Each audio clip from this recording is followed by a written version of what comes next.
அன்பானவர்களே வணக்கம். நல்லா இருக்கீங்களா?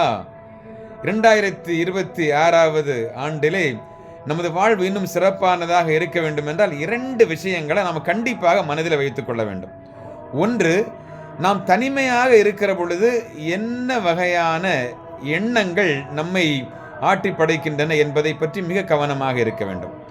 இரண்டாவதாக, நாம் ஒரு குழுவில் இருக்கிற பொழுது நமது வார்த்தைகள் எப்படிப்பட்ட வார்த்தைகளாக இருக்கின்றது என்பதை மிக தெளிவாக நாம் கவனிக்க வேண்டும். நமது எண்ண ஓட்டங்களை பொறுத்துதான் நமது வாழ்வு சிறப்பானதாக அமையும்.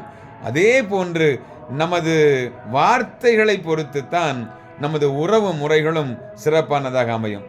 எனவே இந்த 2026 ஆண்டு சிறப்பான ஆண்டாக அமைய உங்களை வாழ்த்துகிறேன். தொடர்ந்து நாம் உயர்ந்த எண்ணங்களை எண்ணுவோம், நல்ல வார்த்தைகளை பயன்படுத்துவோம், நமது உறவுகளை வலுப்படுத்துவோம், பலப்படுத்துவோம். நன்றி.